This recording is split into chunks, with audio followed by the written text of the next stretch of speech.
How's it going, everyone? It's Lumity here, and today we are going to be talking about a rhythm game on PC. We are going to be talking about Rift of the Necrodancer. Now, I am familiar with the Necrodancer series. I know that there has been a few games to come out from it. There was one that was actually a Legend of Zelda game. I think just the base game is still like Legend of Zelda, but it's all about like following the beat and stuff. But this game has really none of those RPG elements.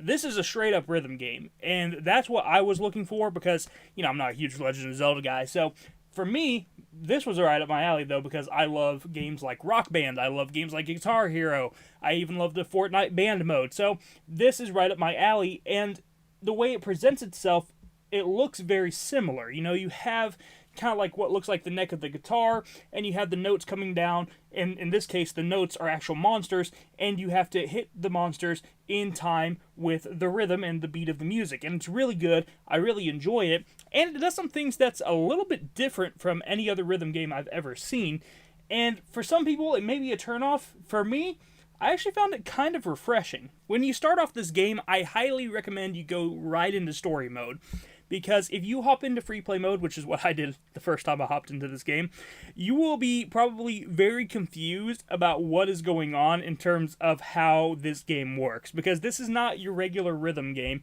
There's some enemies that, each enemy is its basically own rhythm block. When you hit it, it will move. So it will move to a different lane, and you have to be ready for it so you can hit it whenever it comes down to, your little slide, your little indicator. So you have to be on the lookout for ones that are moving or notes that take multiple hits. It is very different from anything I've ever seen, and I highly recommend that you play through the story and play through the tutorial first before going into free play mode. That way you can fully understand how all these characters move. The story mode in this game is pretty simple. It's nothing crazy. Rifts are opening up. Your character got pulled through the rift. Basically, your character and a bunch of other characters all got isekai'd into a modern world, and they're trying to get back there, and they're also trying to stop all these rifts that are opening up with all these monsters pouring through. And that's how they justify the monsters coming through and you playing music to destroy the monsters, all that good stuff. But anywho, it's simple, it works for the story, it gets you to the gameplay, and that's all that really matters. The actual gameplay, like I said, it's pretty unique. I like the idea of these different moving notes, So like I said, each note is an enemy. You have some that are slimes, you have some that are bats, you have some that are skeletons, and each one behaves differently from one another. And the colors of these characters also make a difference. For example, if you see a blue bat and you hit a blue bat, you're going to have to hit it twice. So you'll hit it once, and then it will move lanes, and you'll have to hit it again. And the same thing with, like, for example, blue slimes. If you hit a green slime, it just immediately goes away. But if you hit a blue slime, it actually takes 2 hits. So you hit it once, and then it will go back 1, and you'll have to hit it again when it gets back onto your little indicator, your little panel where you actually press the button to actually eliminate the notes. So each one behaves so different from one another, and it's such a unique idea that I've never seen in any other rhythm game. And I think one of the reasons why I've never seen it in any other rhythm game is because it definitely makes the game more difficult. I played through the entire game on easy mode. I tried playing medium mode, and I'm just way too terrible at it. I think that there's a lot of people who actually probably can do it. I'm just not good at this game. So I stayed in my lane. I stayed on easy mode. I tried, even after I beat the game, to go up to medium mode and just see if I could do it. I just couldn't. I never got good enough at the game. And it may be partially because I also used a controller, and it actually recommends that you use keyboard in this game. But I don't really like using keyboard. I really prefer using controller. But still, even then, I might just be absolutely terrible at this game. So it is what it is either way. But I still enjoyed this game on easy mode. The only thing I really didn't enjoy in the actual story mode itself was the weird mini games that kind of break up the gameplay. I don't like the mini games. The mini games kind of felt a bit directionless, at least when you're playing the main rhythm game, the main songs, you have your indicator, you have the monsters coming down, and you know that when that monster gets onto that indicator, you press the button and you can eliminate it. That's how it works. It's the same as every other, Rock Band style game in that way, so you know how it works. But I feel like in the mini games, a lot of times they don't give you a real direction. You kind of just have to watch the screen and look at how the characters are moving and base your judgment off your button presses off how the characters are moving instead of actually having true indicators. And I'm not a huge fan of that. To me, that feels a little bit directionless, a little bit clumsy, and I'm not a fan of that. And also, I don't like that you can't turn down the difficulty of those. I've noticed that for some reason, there's no easy mode on the mini games, so you have to play on medium mode. Thought that was really odd. And another thing I'm actually not a huge fan of is the boss fights. The boss fights, I'm not a fan of for a different reason. I'm not a fan of the boss fights because they're too inconsistent. And what I mean by that is, in the boss fight mode, it changes the mechanic yet again, for how you actually, go along with the music and play to the beat and everything. So this time you have a little circle, and you have another circle going around it and shrinking onto that circle. And when it shrinks all the way, you have to press it at the right time, and it will basically do an attack, or you'll do a dodge, or whatever. It basically, you'll hit the note that you're supposed to hit. But the problem is that it's very inconsistent with where you actually press the button. Sometimes I've pressed it when the circle was pretty far out, and it still counted it. Sometimes I've pressed it when it was actually even closer and almost right on it, and it just acts like I didn't hit it, or it acts like I hit it too late or something like that. Or maybe too early. So I don't really understand the inconsistency on the boss fights. I thought that was really odd. And I noticed it really towards the end, because at the end they send a ton of notes at you, for the final bosses. And I noticed it really bad in those ones. But really, I wasn't a big fan of any of the boss fights. I gotta be completely honest. I love the main game mode, but the weird little side mini games and the boss fights, they just didn't do it for me.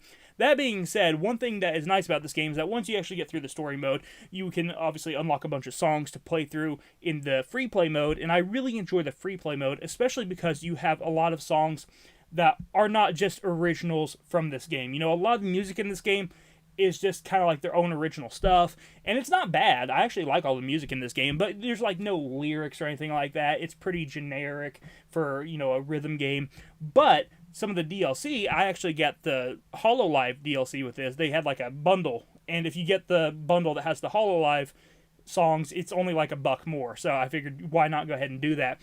And I love playing through the HoloLive songs. Actually having some songs with some lyrics in them, some songs I'm actually familiar with, like Reflex from Gargura. So stuff like that I actually really like. The song Ahoy, I don't know how to pronounce the VTuber's name who sings that song, but I love those songs. And they even have some from Hatsune Miku in this as well. So I like that stuff, and I like that they added those as DLC. I saw some people mad that they had that as DLC. I welcome it. Honestly, more songs, that's always a good thing.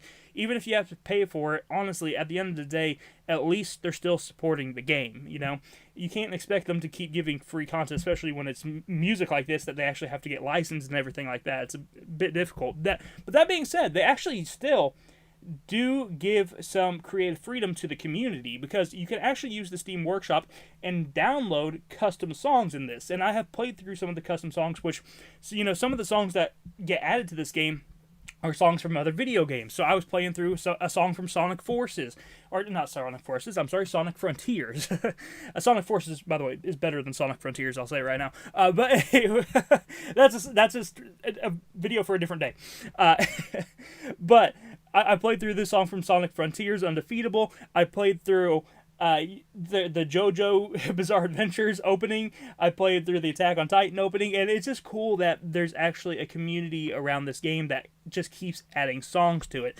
And whenever you are playing those songs and you're looking through the Steam Workshop, make sure that they have the difficulty for the songs that you want, because not all the songs have like an easy mode. Not all the songs have a medium mode. Some songs have only the highest difficulty, I noticed. So pay attention whenever you are wanting to pick songs, because they may have not actually mapped them to your preferred difficulty. So keep that in mind as well. But I love that they have that option. I love that they have that ability to, let people put their own songs in this, because it just adds so much more playtime to this game. It adds so much more replay value, and it's a great thing overall. And honestly, when it comes to just the base game, I really, really enjoy it. I love the main gameplay loop. I love the songs.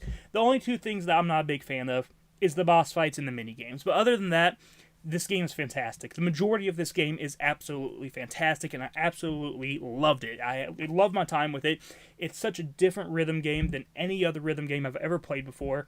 You'll see those similarities to things like Rock Band and Guitar Hero, but the fact that each note is actually an enemy, and when you hit them, they can actually move and stuff like that is so unique. It's definitely causes it to be a bit chaotic, but in a good way. I like the chaos of it, you know?